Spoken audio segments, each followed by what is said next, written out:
go over to you. I know you have a plethora of examples. Give us one you'd like to highlight of where you've been able to really plow through this cloud optimization data center journey.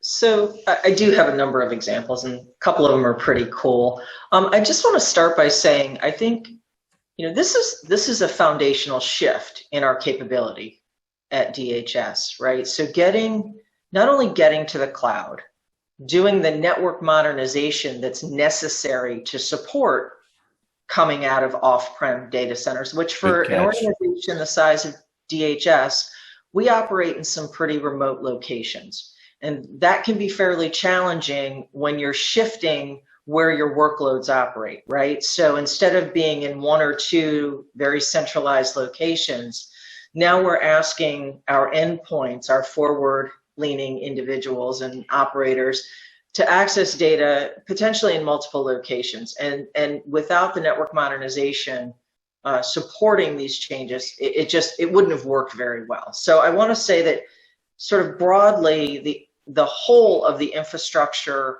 modernization approach, whether it's cloud optimization, network modernization, putting in some people and process organizational structures like our Network Operations Security Center, again, closing gaps and seams so that we can secure these environments, critically important given the state of affairs.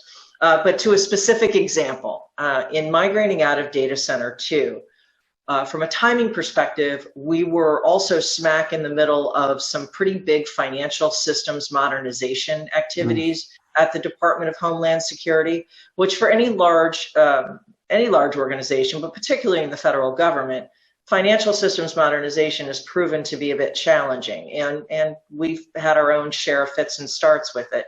We had a huge success with transitioning the Transportation Security Administration, TSA, large organization, over to the FSMS system.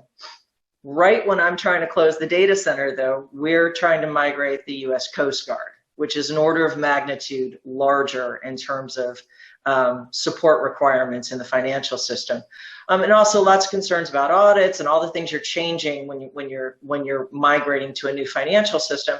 I also asked them to pull it out of the data center and put it up in the cloud. I have to give a huge shout out to our partners in the program office at the DHS CFO's office, also IBM.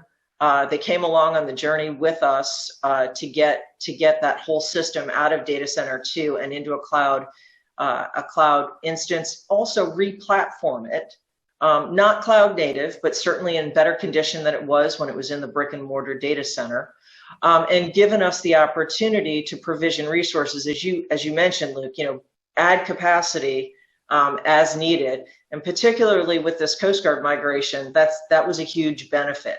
So that to me has been one of the highlights. We had a huge success there with migrating it out of Data Center 2 in the process of closing that data center, and we didn't cause a hiccup to the Coast Guard's transition to the modernized financial system. That's a big deal. And again, I've said repeatedly, this team that I work with, you can pretty much throw anything at them and they're going to be successful because they just don't see an alternative.